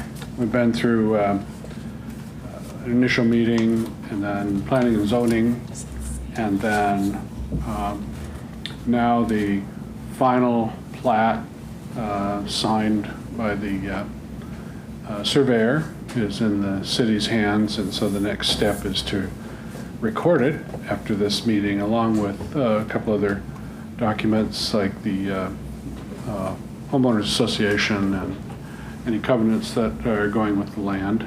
But this is the final step before the city can actually record it. So I'm a little confused because it does say right here in this first paragraph, voluntary petition for annexation in the city of Fairfield. That's the document that we have. Frankly, I'm reacting to the text on this agenda page, so I don't know. I thought the annexation was done. Rebecca? Yeah, it was done. I must have gotten the wrong paperwork. So we think we have the wrong attachment? Correct. Okay. Well, we annexed his property several meetings ago. Yes, yes. Because we annexed part of it, then we rescinded it, then we repackaged it. Oh, yes. And we amended it Yeah. again. That Yes. mess, yeah. And then we annexed it. Yes. And that therein lies the confusion, because that's what I was Yeah. reading when I went over it. Is the plat attached? Yes. Okay. So we're just approving the plat tonight, we're not approving the annexation agreement. Okay. Right. And ordering that it be recorded, right? Yes, everything's been assembled, and so it needs the council's approval to actually take it to the recording. Okay. Okay. We'll have to get the correct documentation on that to attach to the plat. Okay. All right, so I would make the motion to approve the MIU North Campus Ridge subdivision final plat. Second then. Okay, moved by Flournoy, second by Esti. Any questions? Please call the roll. Flournoy, Yes. Esti. Yes. Gandy, Yes. Rowe, Yes. Toohill, Yes. Kness. Yes. Ham. Yes. All righty. Thank Thanks, you. Martin. Hey, and thanks for all that massive recycling you're doing. It was a very good article in the paper. Yeah. It's great. pretty incredible that you've been able to find sources to, Well, thanks for saying so. This whole Do thing this. has been an enormous amount of cooperation, from Libertyville Bank to FIDA to all of Dave Reef's connections. He's connected us with, these Amish contractors who have an interest in just about everything, And so that's great. anyway, we'll have enough concrete to do all the roads. So that's where Awesome. it's all the road base anyway. Yeah, So much pretty better than cool. going to the landfill. That's for Happy sure. about that. All right, thank you. Okay, the next ordinance is a first reading, consideration of amendment prohibiting parking within city right-of-way along Highway 1. Melanie, you gonna talk about this, and then I'll open the public hearing? So this went to public safety. The actual ordinance is cleaning up all of the parking on Highway 1 from south city limits to north city limits. And I worked with DOT to cover all of the areas. The only areas that are changing are A1 and A7. So currently there is no signage from Fillmore South, which is in A1. And so the Public Safety and Transportation Committee voted to approve no parking on that new section of Highway 1. And then on A7, the committee also reviewed, Grimes and Highway 1. And there's been some vehicles parking there due to the apartment building the apartment that is in that area, causing some sight distance issues at Grimes. And so there is currently parking allowed on Highway 1 between Hempstead and Grimes. And so this ordinance would change that to no parking on both sides of the road. Everything else in this ordinance is just documenting what is already there. So I'd make the motion to, Oh, hang on, we have to open the public Oh, hearing. that's right. Yes. Sorry. I'll open the public hearing. Does anyone want to speak to this issue? Hearing none, I'll close the public hearing. Now you can make a, okay, I'll make the motion to move the ordinance from prohibiting parking along city right-of-way along Highway 1 from the first to second reading. great, Second. thank you. Second by Kness. Any other questions? Not, please call the roll. Flournoy, Yes. Kness. Yes. Ham, Yes. Esti. Yes. Toohill, Yes. Gandy, Yes. Rowe. Yes. Great, thank you. Next, ordinance 1250 is the second reading, consideration of amendment to chapter 6.12 animal control concerning permitted number of dogs. And basically what this says is that the household cannot have more than 4 mature animals, and there are 3 exceptions. Breeder dogs and kennel dogs, that's in another section. Dogs temporarily kept for no money for periods less than 20 days. Dogs born to litters, not for commercial purposes, not yet mature, more particularly younger than 8 months. So I'm going to open the public hearing. Does anyone want to speak to that? If you'll come to the microphone, state your name and what ward you're in.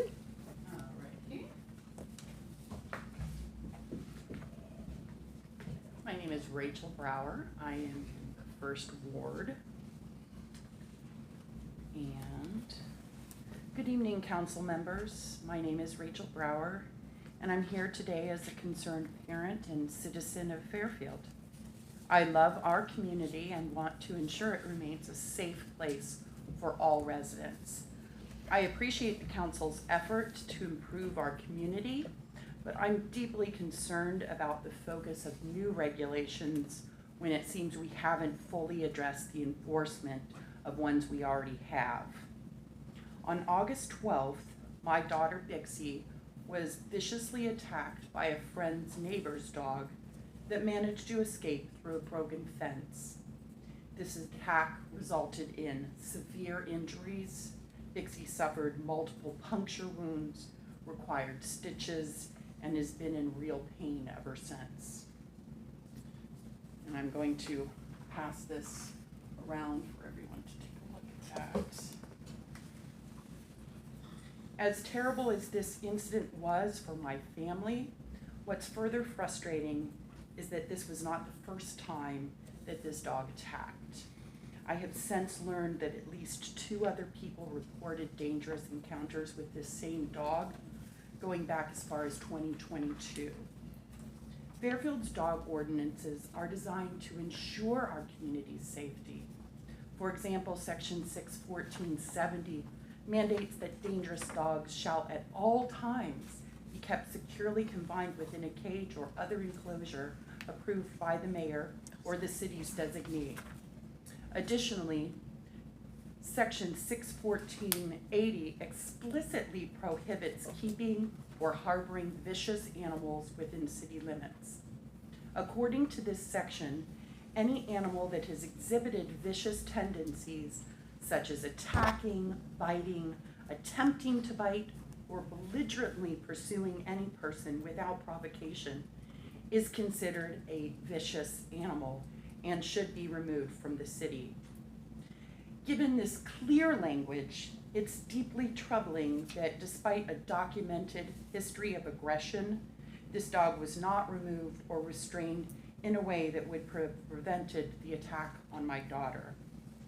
I don't know whether this dog was officially declared vicious, but it's clear that it should have been, and the fact that it wasn't raises serious questions about how these regulations are being enforced. Whatever actions were or were not taken in 2022, they were apparently insufficient to protect my child and the community.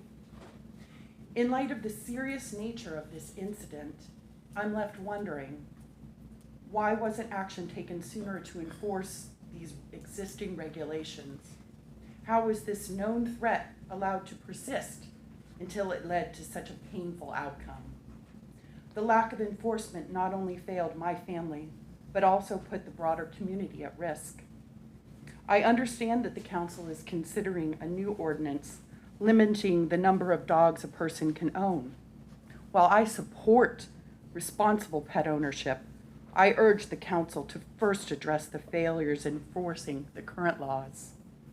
What good is adding new regulations if we can't manage the ones we already have? We need to ensure that existing measures are effectively enforced before adding more rules that we may struggle to implement. Adding new regulations without addressing current enforcement gaps may only create more bureaucracy without improving safety. The consequences of inaction are not theoretical. My daughter and potentially other residents are living proof of what happens when dangerous animals are allowed to roam freely due to a lack of enforcement. Fairfield needs to prioritize the safety of its citizens over the leniency granted to irresponsible pet owners. In closing, I ask that the council concentrate on fully enforcing the existing dog ordinances, particularly those regarding vicious animals. This means holding owners accountable for failing to confine their dogs and swiftly removing any animals that pose a clear threat to public safety. Only after we have ensured that these basic protections are effectively enforced should we consider adding new regulations. Thank you for your time and for considering the real and immediate needs of our community. Thank you, and sorry to hear that that happened to your daughter. I would like to hear more about that, but not right here, not now. So, do you, I mean, just as a pure, just simple, do you think a 4-dog limit is reasonable? If you take it out on its own? But that's my problem is that are we going to go around house by house? We don't seem to have the resources to even follow up on are we checking that dangerous dogs are vaccinated, which in our daughter's case, the dog was not vaccinated. I mean, it's layers and layers of irresponsibility that I feel need to be addressed before we start making ourselves feel better by adding more protections if we're not really going to back them up with anybody. And I think realistically, we're not going to have our code enforcement officer going around knocking on people's doors and saying how many dogs you have. That's, I'm just being honest. So that's going to be when there's additional problems. It's reported. That's fair. In what you said. I'm for making us safer. I just don't know to what end we do ourselves any benefit by just putting it on the books when clearly there are some reasons why there are some still failures that are happening within the system that we currently have. Well, I think it's fair to say that not every citizen watches every city council meeting. So just for the sake of people at home and those in the audience listening, the reason why we have this ordinance that we're looking at right now is there is a home with many, many dogs that have been tearing up a neighborhood in the city. The neighbors want the city to do something, and really the city should do something because it's affecting the entire neighborhood, but the city doesn't have the tools, the legal tools to really handle it appropriately. But isn't there a code that states that a certain number of dogs, I mean, isn't there some way that can be amended, that ordinances can be amended for the one that's already on the books? Well, that's really what they're doing now, is amending the current ordinance. Okay, because I mean, I know that the wording doesn't have the 4-dog limit in it as far as what I could and that's what they're adding. I see. And it speaks more to, honestly, like the nuisance side of things as opposed to the dangerous animal side of thing, which clearly that's a conversation that we need to have. But this but you really see, doesn't. the way that I feel about it is that adding new things to police and to regulate when we are failing at the basics, which is safety of our citizens, kind of feels a little hollow. But you are, for sure. Yeah. We'll definitely have that conversation. I do have a question. Have you or anyone else who's been aware of this dog reported to the, I mean, maybe this is a better question for Dave. It actually, it has, the police were on scene when this incident occurred. There's other paperwork that has been filed with the city, not with the city, but with the police as far as another incident that happened that a toe was broken by this animal in this encounter. And I know that there have been a couple of other opportunities where people have called in after being chased by this dog. And I just feel like when you read the ordinance, it's pretty clear that this dog shouldn't have been in the city at this point. Based on what we know and what's been documented. And so that's why I'm here, because I just feel like we have the things that are available to us to help us. And I feel like we need to make sure that that's a priority. Okay. So I will probably have Chief look into this, so we really can take that a step further. Okay. Is this Appreciate something that we could get So- added to the public safety committee agenda? Yeah, why don't we next do that? agenda? Why don't we do that after this? But I So- appreciate you guys taking a listen and understanding. My main priority is to make sure that this doesn't happen to any other family, any other child, because Vixie now has the real possibility of being, instead of having a lifelong love for dogs, she could be fearful of them because of irresponsibility, and that's just sad. Yeah.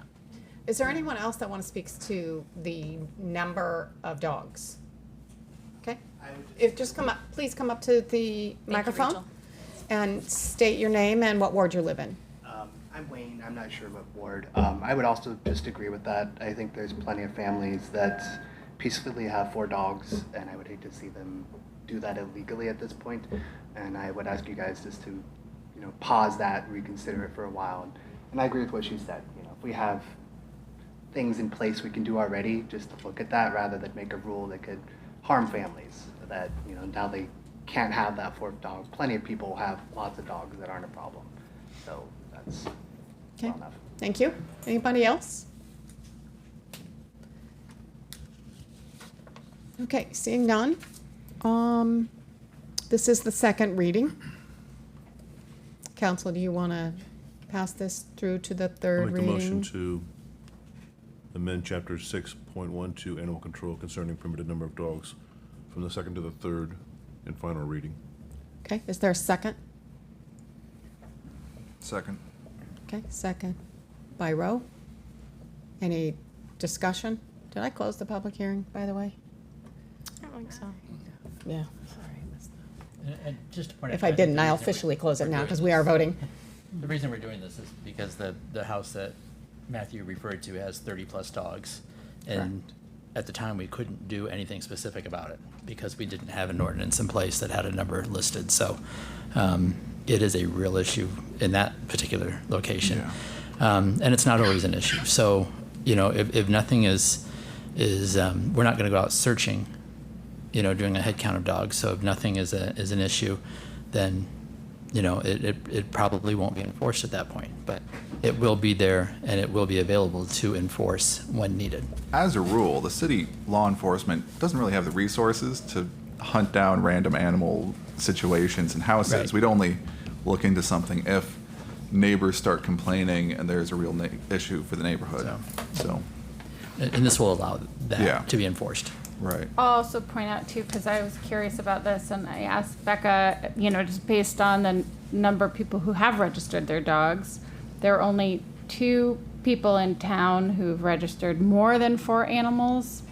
So I don't know, that may not capture the entire scope of the issue, but I will just say that according to what the data that we do have access to, it's not that widespread. And one of those households is that household with 36 dogs. And that was So- just recently registered, I think, to over 4. Right. So, yeah, so So- prior to that, there was only 1. Okay. I Um, know, but Melanie's going to say something, it looks like. No, I wanted to say something on the nuisance issue, nuisance complaints real quick. I wanted to remind everyone that we do have a nuisance complaint form for people who want to submit something, maybe don't necessarily want to put their name to it. We do appreciate when people do put their name to it because it does allow us to follow up with questions. So the form is available on our website. There are boxes to check, information. You can attach pictures. You can send it directly to the code enforcement officer. You can drop it in the box. But then also I want citizens to know that we follow up on those before we file something. Like we don't take your neighbor's word for it that this is going on. We go check it out. And there's actually on the bottom of the form, it says, was this nuisance complaint justified? And we write yes or no, and then we file it. So, we do follow up on those after we get those complaints. So that's just an opportunity that if there is an issue, I mean, we obviously encourage you to talk with your neighbors and handle it that way, but we know that doesn't always work. But that is an opportunity for citizens when there is a nuisance issue, whether it's 4 dogs or more than 4 dogs or more than 10 chickens or any of those things that we have numbers on. So. Okay, great, thank you. So we do have a first and second to move this animal control number 4 dogs per household to the third and final reading. Any other discussion? Hearing none, please call the roll. Flournoy. Yes. Rowe. Yes. Kness. Yes. Ham. Yes. Toohill. Yes. Gandy. Yes. Esti. Yes.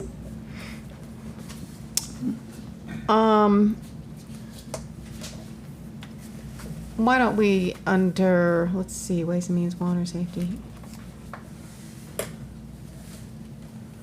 to get that, why don't we just, I'll go down to the mayor's report and include that. We can make a motion to move, a situation like this to see if we can monitor better so that we know Yeah, we certainly which should have some owners are clear- problematic. I mean, obviously, if this has happened several times, it's been a problem. So under the mayor's report, I do have 2 board appointments for the library board. Wayne Ades and Rachel Brown, they're both here. Please stand up. And they have been approved and want their names to be put forward before the council to get on the library board. So the library board has approved them. And they're both in our community and both have young children. And so we appreciate the fact that you want to serve on the library board. Is there anything that you want to say real quick about yourself or? Thank you for this opportunity. I look forward to serving in Fairfield. Great. Enjoy being. Thanks. Same. Okay.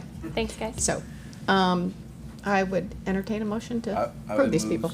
I would move to approve the appointment of Mr. Ades and Ms. Brown to the Fairfield Library Board. Second. Okay. Moved and seconded. All those in favor say aye. Aye. All those opposed, same sign. Thank you. The next on the agenda talks about Housing Task Force and Grow Fairfield Strategic Plan. Those are kind of one and the same in the sense that Grow Fairfield has been working on a strategic plan, and as you know, a big portion of that has to do with housing. So last week, Doug and I attended one of their sessions, and they are trying to kind of finalize their plan. We basically rolled up anything that was left over in the housing task force plans from last year. It's being rolled up into the Grow Fairfield strategic plan related to housing. For the public, just so you know, last year, we had a group of citizens, a housing task force, that created a plan, and Josh had the lead on that, Josh Larrabee through Grow Fairfield. Then he left, and then Ed came on board, so there was a lull, and many of the things that they want to do are in that plan, and so we just rolled everything up together. So that's an update on that. Mayor, can I ask something Yes. about that? Are there I guess goals that are being discussed that impact like city properties, or is there any kind of communication going to be around? Yes, that? there is communication certainly going back and forth. And once they have the plan finalized, I will have Ed come and present. Okay. I think he would be willing to do that. Yeah. As we talked about a couple meetings ago, we weren't approved for the Main Street. However, the Main Street at the state level has offered to do a downtown assessment for half the price of normal. Normally it's $2,500. They've offered to do it for $1,250. I asked if the 4 entities that we're talking about, Main Street, the city, Grow Fairfield, Chamber, and CVB, would all put in $312.50 to pay for this assessment. The last one we had, I believe, was in 2017. Probably many of those things might be similar, but I think a fresh, updated plan would be useful for a Main Street application if we put that in another 2 years. So I'm hoping that you would approve, and maybe we should put this on, or maybe you're okay with just approving $312.50 from Lost to be our portion. Would you like that to be an action item next council? Okay? It should be. Okay, sounds good. We'll put that on next time. Okay. Oh, just one more thing. I'm not going to come back to this next meeting, but I want you to be thinking we'll do a fall work session in October, maybe 1st of November. So I'd like to set that date next meeting, 1st of September. So if you'll look at your calendars between now and then, pick out, a couple dates that you can meet on a Saturday morning, and also be thinking about agenda items. We'll go over, some of the regular things that we normally do. But if you've got an item that you want on the work session, and again, a work session is just to talk about things. We don't make decisions, but they're more just, review of certain things. For example, like the comp plan, our leases and agreements. So those kinds of things. But, so we'll be working on that agenda. Again, I know,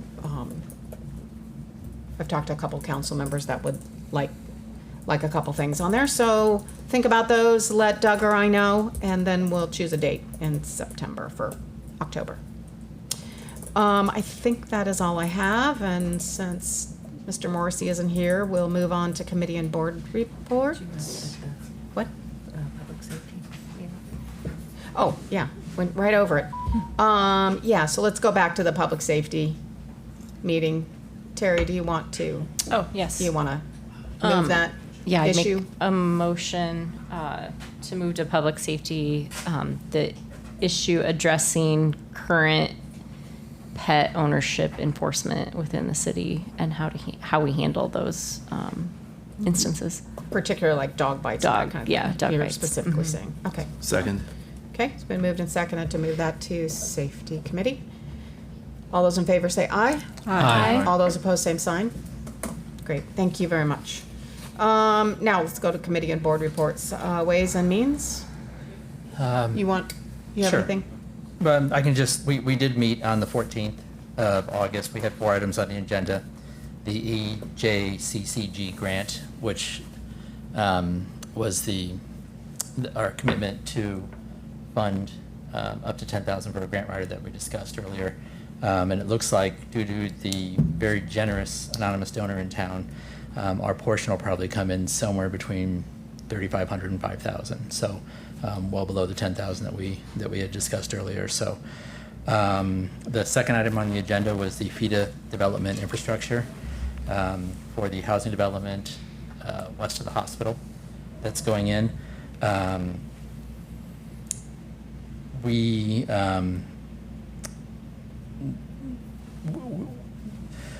We're not making a motion to council, but we wanted to authorize staff to continue funding access of FIDA development agreement for infrastructure for Sunrise Trail Housing Project.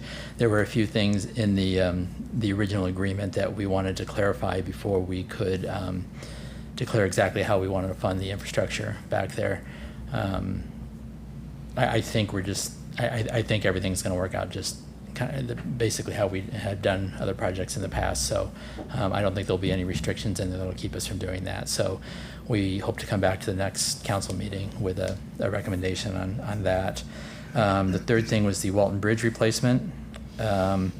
It looks like it's going to be roughly, I had the notes in front of me here somewhere, about 140 something thousand, I believe, to replace the bridge. And that's including a contingency fund. We didn't follow through with the recommendation yet because there was some discussion whether or not they were current on their taxes. They are current on their taxes, so we will readdress that one also and probably come back to council with a recommendation as to moving forward with that. And then the last thing on the agenda was reviewing 657A funding. And wondering if we could use LMI set-aside funds and various funds to tear down housing and what the restrictions on that were. So we're doing some further investigation into that, and we'll come back on that one also. Okay, great. Water and sewer? Wait a Oh, minute. got a question? We have a Sorry. recommendation to approve the funding for the grant writer. We did take a vote on that. We do. I guess we didn't. Did we do that contingent? I can't remember in the last meeting. Did we do it? The motion was to recommend to council that to support the grant writing effort up to $10,000. Did we have a motion at the last council meeting though? To refer to Ways and Means. To refer to Ways and Means. Okay. All right. So we did. Okay. You can amend that. You can change that motion, right? We have a donor. Right, but we'll still need to. The committee already made the motion. You made the recommendation. Right. Yeah. It's not a motion. So you got to repeat the motion that the committee made to council first before you change it. somewhere we'll have to Committee's come up with recommended matching motion. funds for the portion over the first $10,000. So Up to- whether that's also donated or the city will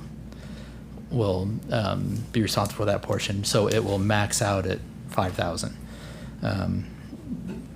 The grant writing, it looks like it was coming in around, if I remember, 17, 18,000.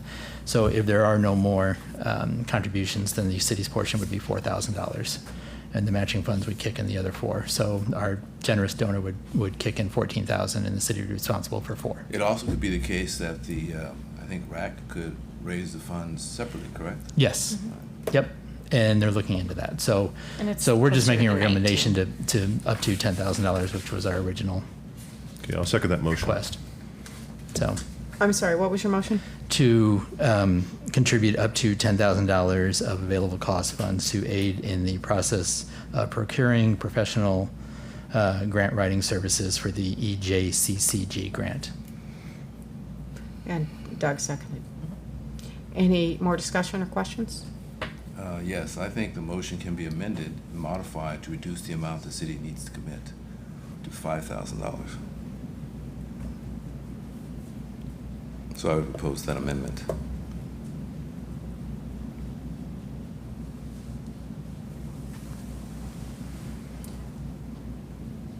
Do you want want to to do a alter the friendly motion? amendment to yours? Yeah,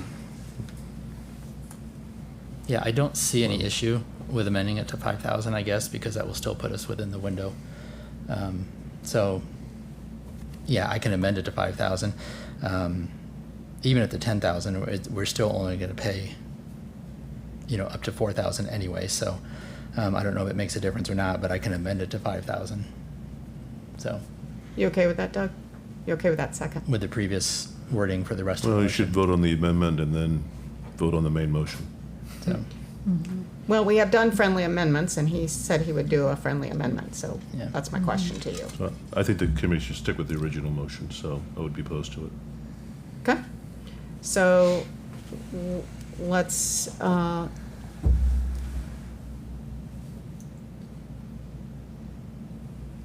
so what's, do you want to do his amendment or do yours first? Which is the, You do the- which is the protocol? You have to do the amendment hers first and see if it passes. His first, okay. If it passes, then you're modifying the original motion, and then you can vote on that motion.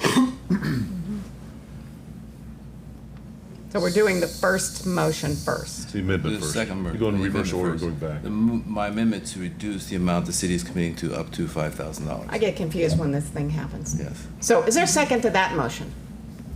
I'll second. Okay. Any discussion about that? Okay. I so- guess I'm curious as to why Doug would advocate for sticking to the original amount. Is there a specific reason?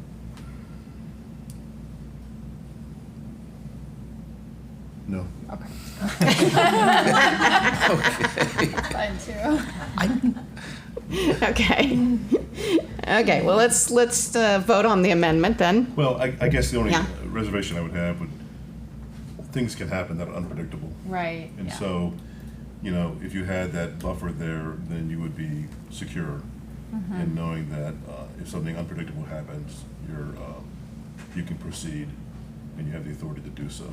Mhm. And if you cut it close, then when something unexpected happens, then you run into problems. So, for example, if we were to get the grant written and submitted, and it came back and required, I don't think that would happen, but if it required revisions that would require the grant writers to bill us at another rate, additional funds for some reason, then we'd have to come back to council and work all that out. Okay, so we need to vote Yeah. on your amendment. Right. Can I So comment there's on that a or no? first and a second. I'm sorry, what? May I comment on that? Yes. I'm just mindful, I just want to, we limit the city's exposure. It's not a lot of money, but it's still money. And if a donor is out there willing graciously to support this initiative, we should honor that. And also it's good for the city because it reduces our risk, and that's not a bad thing. That's why I'm saying limited. Okay. So, Okay, now let's vote on Okay. the amendment. Toohill, Yes. Kness, Yes. Gandy. yes. Flournoy, No. Rowe, Yes. Esti, Yes. Ham. Yes. Okay, so that passed with one dissenting vote, correct? Okay. So now do we need to go to the original, Yes.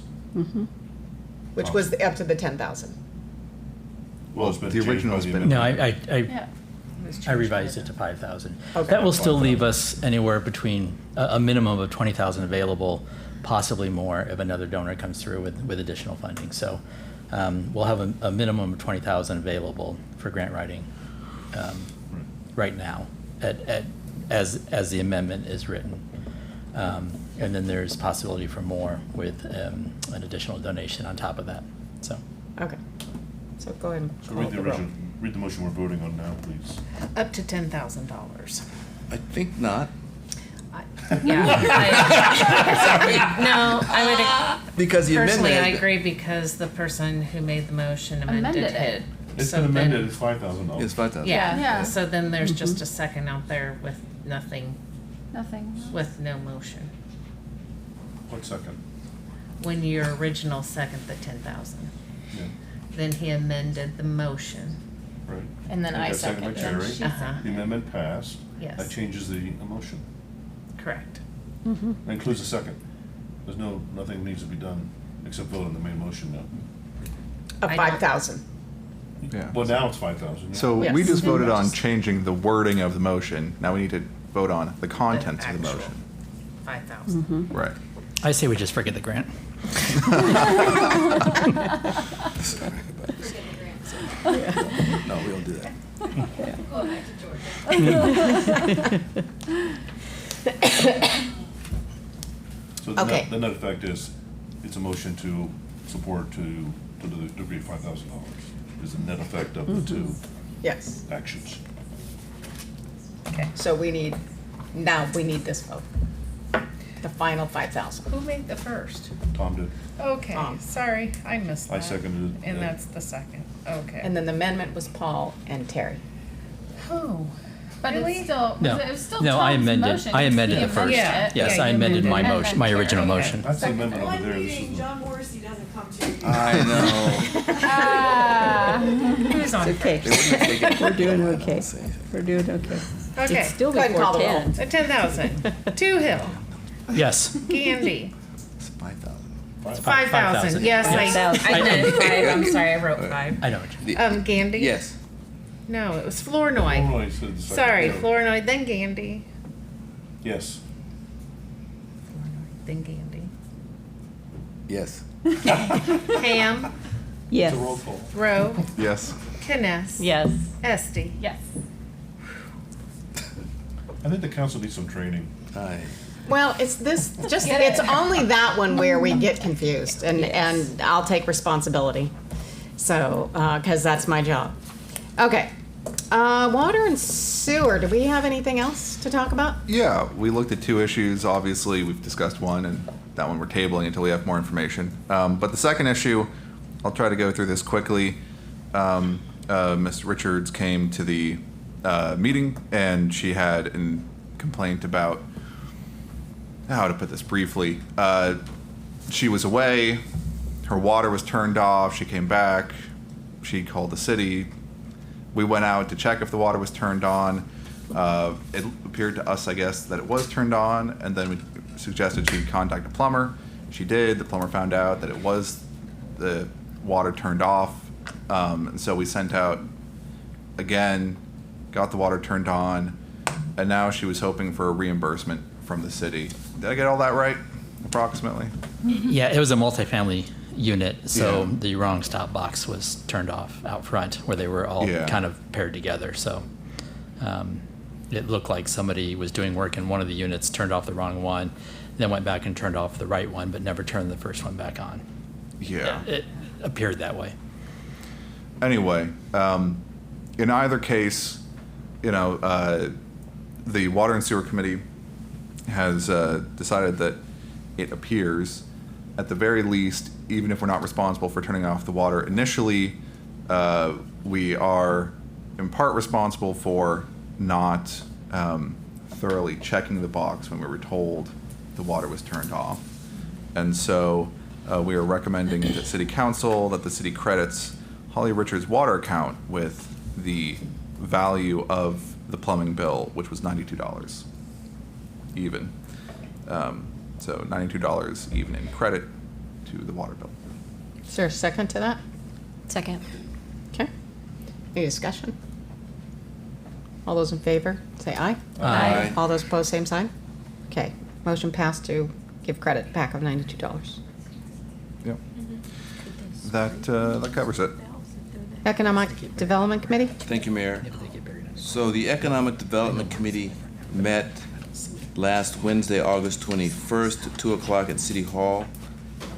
I'm the chair. Both our members were also present, Terry Kness and Tom Toohill. I just want to take a moment to inform the public who was present at the meeting. The sole issue to be discussed at that meeting was downtown two-way restoration, downtown streets two-way restoration. Present in addition to the committee were, I'll tell you why I think this is important, the public should know, Doug Reinert, our city administrator, Terry Baker, our executive director of the Fairfield Convention and Visitors Bureau, Brad Frager, a Fairfield resident, Ed Malloy, the executive director of Grow Fairfield, John Moursi, our city attorney, Melanie Carlson, our city engineer and public works director, Mindy McAdams, the executive director of the Fairfield Chamber of Commerce, and Rebecca Loper, our city clerk. The reason I mentioned 11 people, the reason I mentioned we were happy to have such a well-attended meeting is that this is a matter that the city is going to be looking at very carefully. We just had I think a very useful discussion about the possibility of downtown restoration, two-way restoration of our city streets.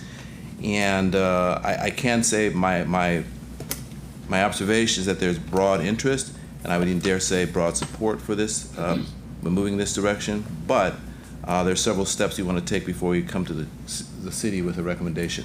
First of which, it was insisted upon by our city engineer and public works director that the city authorize her to begin a process of planning and costing what a two-way restoration would look like. So while we're not asking the city to move in that direction in terms of allowing or approving two-way restoration, we are asking the city for approval to instruct Melanie to move forward with planning and costing it out. And with that information, then within the Economic Development Committee and other committees perhaps, we can look at more closely this possibility. It's called two-way restoration because there was a time when our streets downtown around the square were two-way. Of course, it's been one way for quite some time, but there's a case I think that can be made for restoring it to two-way, but I say that case will be something we make at a later time. Right now, we're in the process of gathering information as to costing and planning and that sort of thing. So that was the meeting. I am moving, now making a motion that the city authorize Melanie to, again, begin the process of planning and costing possible two-way restoration. Okay, there's a second. Second. Any discussion? No, please call the roll. Go ahead. Some work on that has already been done, right? Right, some work has been done, quite a bit. I mean, Doug, we were in our meeting, we were looking at a walkability study from 2017. The Fairfield Forever Plan, of course, mentioned two-way restoration. In November of 2023, we had a city council work session. We talked about it. So there's been work, and there's been a study, but it's been some time. So we want to update that study. We want to update that. Well, I thought also associated with the cost of doing the conversion. Yeah, there has been work. There has been work, but we want to update that cost so that we come to the city and can be as current as we can make it. Yeah, there was a wayfinding. Yeah, and there was a wayfinding study done too. There's been a number of studies. The Downtown Revitalization Project, which is a committee outside the council, but they had some council members on it in February of 2024. So that's been a recommendation. Main Street, we're talking about Main Street earlier. I suspect when they do their assessment, I don't know what their assessment is going to be, but I'm gathering from conversations with Main Street Committee people experiencing that they sometimes see two-way streets as quote-unquote low-hanging fruit in terms of what they might recommend. So I think we're going to see from various entities that recommendation, but we as a city want to make sure it's cost-effective and that in fact we can actually execute such a plan. So we first, from our side, want to update our planning and update our costing. Okay. Why don't you go ahead and call the roll on that? Gandy, Yes. Esti, Yes. Tupel, Yes. Kness, Yes. Rowe, Yes. Flournoy, Yes. Ham. Yes. Okay, that's approved unanimously. Anything else, Paul? No, that's all. Thank you, Mayor. Okay. City Administrator report? I'll be brief. There's just a couple of things that I really want to bring to the council's attention that I don't think I got a response from anybody that I sent out the first monthly budget report. You'll be getting one of those at the beginning of every month, so that the council is aware of where we stand financially every single month, to keep you apprised of questions you may have, and then you can come and talk to me or call me or email me, what have you. And if you want us to drill down and expand some of those items, we can do that. But I'm just trying to open up that financial conversation to be to the forefront. The second thing is we're looking into LMI funds, which we've already discussed, and we're still working on what we can and cannot do. I've actually reached out to Ades and Cooney and talking about how we can move forward with collected funds from our TIF areas and what we can do with those and how we can apply those to dilapidated structures. I sit for questions. Anything else? Melanie, project report.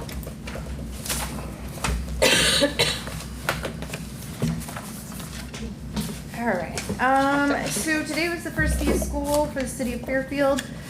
If you didn't see it on the city's Facebook page, I worked with the school district to help them, or they were awarded a grant from Greater Jefferson County Foundation to get flashing stop signs at Fillmore and Highway 1. So that money was just awarded, so unfortunately it wasn't up for today, but those will be going up in the next couple weeks. And pending getting all of the paperwork finalized on that with the DOT. But that is an exciting change going on there. Also kind of related to school is we're about 3 to 4 weeks out for the Crow Creek Bridge to be open. We did say October 1, so not a lot of time to spare, but we're not over. So that's great. Everything's going really well there. They just have one more bridge, the bridge approach left to pour. And I believe that was scheduled for this week. So a little cure time and cleanup. And that one is ready to go. So once we get official opening dates, we'll start to get that announced. And I think it will take all of 4 minutes in order for the community to realize that that's open. So. But regarding citizen notification, I'm glad it's not 10 o'clock that we got around to this. But I've been looking into different options for citizen notifications for a couple years now. And on the third page, I think the third and then the last page, I think App Armor is a very cost-effective solution. Wapello County EMA developed Wapello Life probably over a year ago. Brett's here to help answer questions and talk about it as well.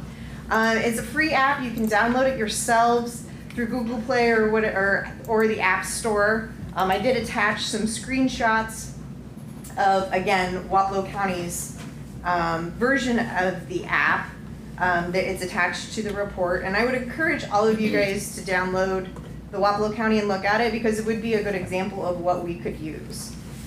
In short, the app is a one-stop shop for all county and city information with kind of a basis around the safety and preparedness, because having all of that information in one place is important to the safety and preparedness of a county and a community.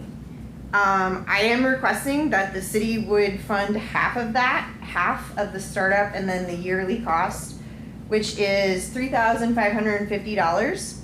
This is about a third of the cost of a lot of the other government apps that I have looked at. This assumes that the EMA board funds the other half of the app, and the startup and then the yearly cost. The reason why we request the city paying half of it is we would have a special section that would be devoted to the city, but the biggest thing is we can send out notifications. So as soon as you download the app, you are signed up for notifications. Like if you signed up for Alert Iowa, you had to create a username and a password, and then you had to select the different types of storms you wanted. And it's better than not getting notifications, but with the app, you're signed up immediately. In fact, I downloaded Low Life, and I went and disabled the notifications because I didn't want notified all the time. We would set this up that county residents can have county notifications, city residents can have city notifications, and so we can use this to notify city residents that there's no parking in the downtown for a special event, or that the compost site is closed, or any of the 5 million things that people have said we haven't notified them about. Are you gonna break in the song? Yes. No, and this is, I mean, like I said, it's about a third of the cost of the other apps. It's about $15,000 is some of the other apps, like TextMyGov and different things that are a lot of times advertised at League of Cities and things like that. So this is very exciting. The reason it is a low cost is because it is through Rave Mobile Safety, which is the same company that does the text alerts through dispatch. And so I'm assuming that there is some supplement through Homeland Security, but we are allowed to do these items as a city through this.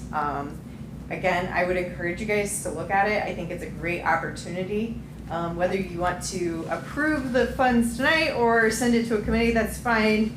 Brett and I have we've looked at a couple webinars, seen several other communities. The city of Chicago uses this company.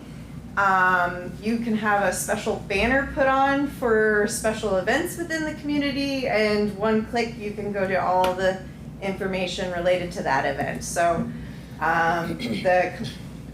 during the presentation, they showed us all of the safety information related to the Democrat National Convention, such as like where the parking and check-in points and things like that were. Obviously, we're not going to go have that level, but we would have one for RAGBRAI or other large events that would impact the whole community. A lot of college towns use these for walking safety and other notifications, single day events. So a lot of different things the apps can do, and we can customize it. So we're very excited. Brett stuck around for the whole 2 hours, so please ask him a question so he feels sticking around was justified. I'd like to put this on the agenda for our next council meeting. That gives everyone a chance to look at it. Yeah. I would say, you have to come up there. Yes, you do. Yes, you do. I would say that you did a very good job. The app is different than the alert system you're on now, because the Rave alert system that you all get weather notifications, right? All of you get those? Okay. Mm-hmm. Just promoting that right now. That's for emergency purposes only. You can only put certain things out on that Rave alert system. This would be like you said, a one-stop shop. There's all kinds of things you can put. Like if you look at it and just go in and study it, for emergency management, like your plans, your home kits, things like that that's on there, how to get your alerts. And there's a whole bunch of stuff that would have to do with emergency management, fire, and things like that. But you're pretty much unlimited what you can put out there for information. The hardest part would be getting the majority of people to sign up again. You got so many Facebook pages around. I've got one. Melanie, City of Fairfield's got one. Everybody's got one. People share it, but a lot of people don't see that, right? And if you knew you had an app that all the information we could put out there, that they always say, why don't you put this in the water bill? It would be on here, and it would be accessible to everybody that's in the community. And then all the other cities who are part of the Emergency Management Commission, obviously, would be able to put their own stuff on there too. But obviously, the City of Fairfield would be the biggest user because of the size of it. I'd like to move that I think the Public Safety Committee already has an issue you're going to be discussing regarding animals. I'd like to move that we place that on ask that they be placed on your agenda so that you can perhaps come back with a recommendation as to this app. Second. Okay, it's been moved second to move to safety. Guess they'll bring it back then through committee.